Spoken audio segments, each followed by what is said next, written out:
Report project itu objektifnya kita melaporkan apa saja sih sebenarnya yang sudah dilakukan teman-teman engineering dari Refactory ini. Itu pakai 3 report general, report timesheet, sama SOA. Kalau untuk general sendiri biasanya tuh reportnya isinya engineer yang terlibat, berapa story point, dan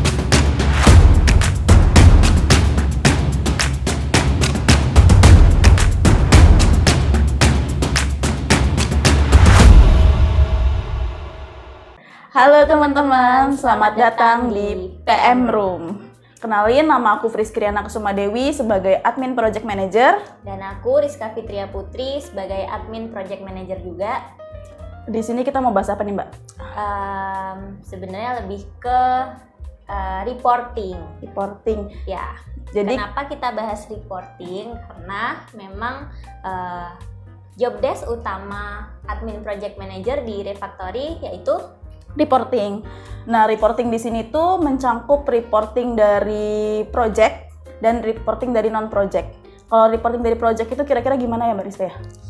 Report project itu objektifnya kita melaporkan apa saja sih sebenarnya yang sudah dilakukan teman-teman engineering dari Refactory ini dalam penjalanan proyek tersebut. Jadi bisa dibilang reporting itu sebagai bukti bahwa tim Refactory ini memang mengerjakan dan mendeliver tugasnya dengan baik.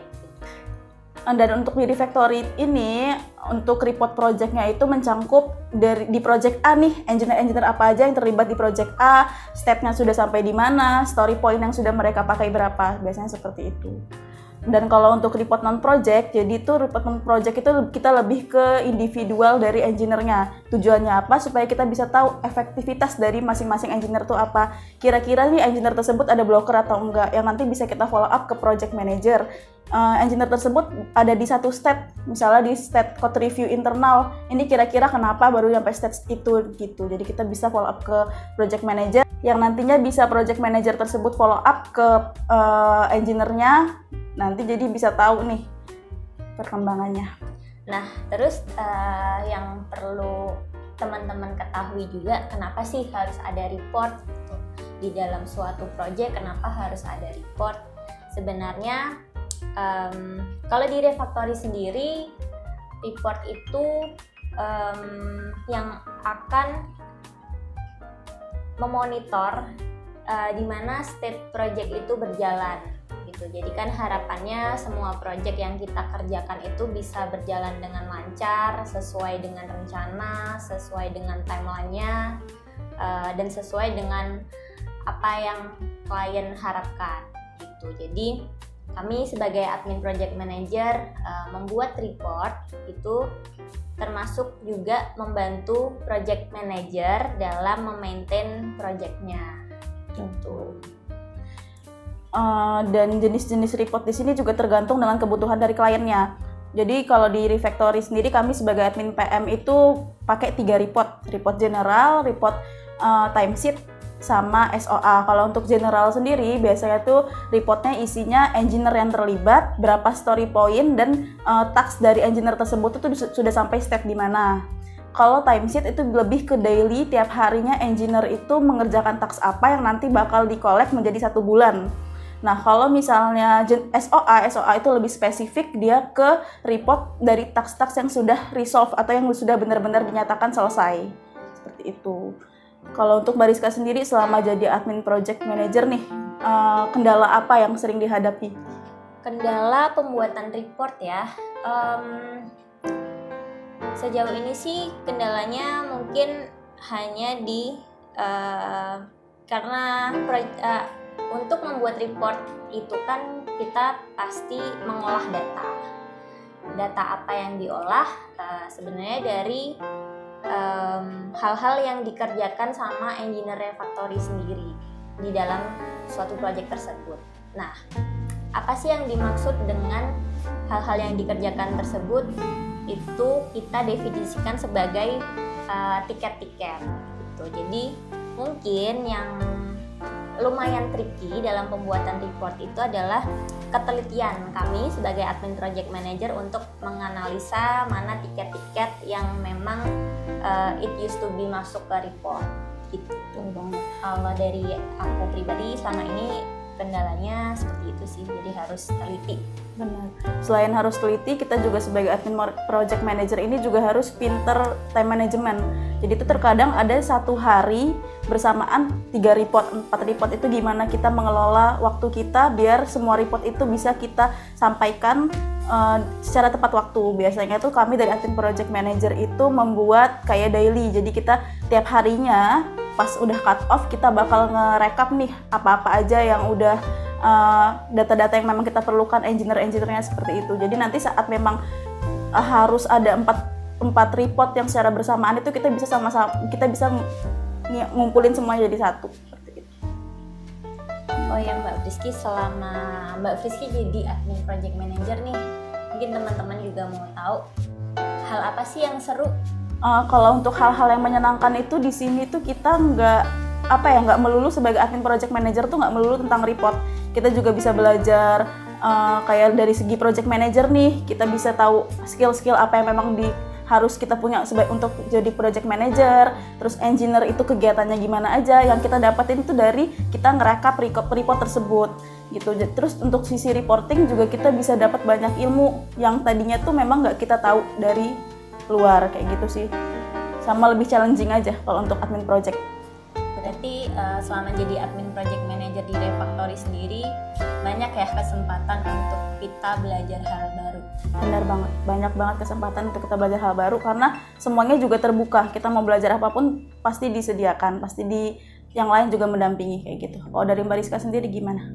Sebenarnya aku juga merasakan hal yang sama kayak Mbak Friski, banyak banget hal yang tidak melulu tentang teknis reporting atau tentang teknis job desk admin project manager, tapi di sini aku juga belajar banyak hal dari mulai karena kami lebih sering bersinggungan dengan project manager, dengan engineer dan dengan finance team. Jadi hal-hal yang dipelajarin itu mungkin bisa seputar monitoring project, maintain project, terus kalau lagi bersinggungan dengan engineer juga kita jadi tahu, oh engineer tuh ternyata dari berbagai stack, berbagai pekerjaan juga, hal-hal yang mereka kerjain juga. Jadi sedikit banyak belajar teknis juga tentang engineering. Terus yang ketiga ya dari sisi finance gitu sih. Sama mungkin teman-teman pengen tahu juga nih kan, untuk admin project ini apakah kayak mana nih dari reporting ini nanti bakal kemana. Jadi tuh untuk step-step kita buat report sebagai admin project itu biasanya yang pertama kita lakukan itu adalah nge-export data dari task-task yang sudah engineer tersebut kerjakan. Nah dari situ kita collect ke dokumen. Dokumen itu tergantung dari bentuknya tadi, apakah general, timesheet atau SOA. Setelah sudah kita collect, selanjutnya itu kita minta review dari project manager dari project tersebut. Kalau sudah di review, selanjutnya kita kirim ke finance dan finance nanti akan langsung follow up ke klien gitu. Oh iya, ngomong-ngomong Mbak Friski, di Refactory sendiri ini pengalaman jadi admin project manager yang pertama atau yang keberapa nih?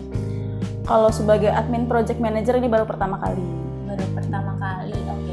Jadi gimana dulu adaptasi awalnya Mbak Friski bisa jadi admin project manager di Refactory ini?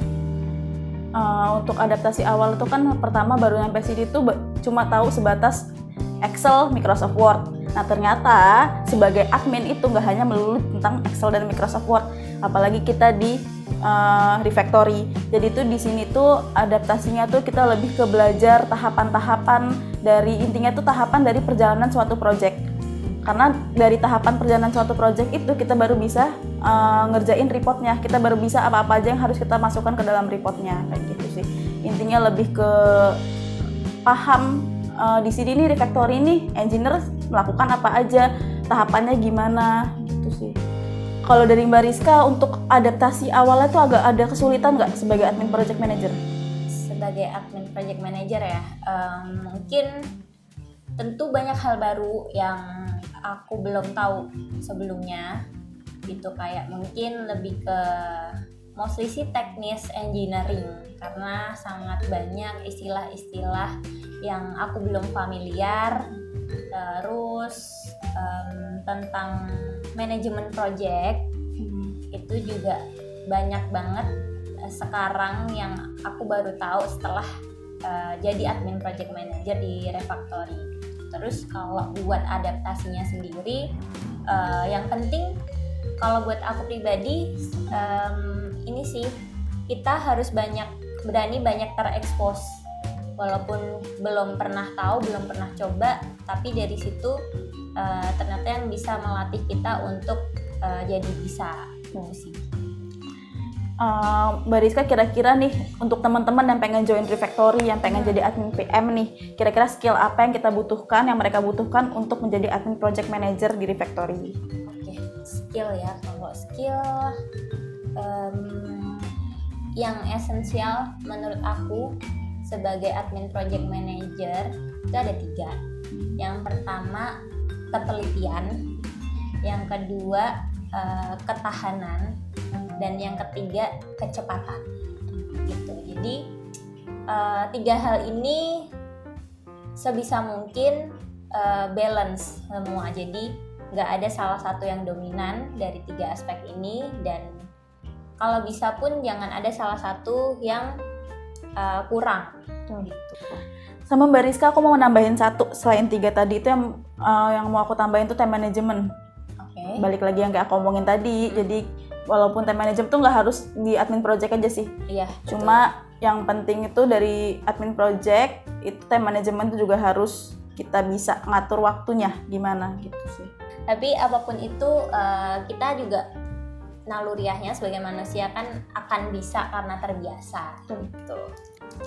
Jadi dari obrolan kita tadi Mbak Friski, mungkin yang bisa diambil sama teman-teman yaitu knowledge baru kali ya tentang adanya pekerjaan admin project manager, lalu apa yang dilakukan admin project manager, dan apa lagi? Karena kan nggak banyak orang tahu kalau admin project manager tuh ada gitu. Jadi tuh intinya lebih ke nih admin project manager itu job desk-nya sebagai ini yang sudah kita jelasin tadi. Itu apa aja skill yang harus dimiliki kalau teman-teman mau join bareng kita admin project manager di Refactory. Dan dalam suatu project memang dirasa perlu sih adanya admin project manager yang menghandle segala sesuatu administratif atau lebih spesifiknya reporting project. Oke, sekian teman-teman dari PM Room Admin Project Manager hari ini. Jangan lupa nonton next episode yang bakal lebih informatif, bakal lebih seru. Gitu. Saya Friski Riana. Saya Rizka Fitria Putri. Pamit undur diri. Terima kasih, dadah. Bye.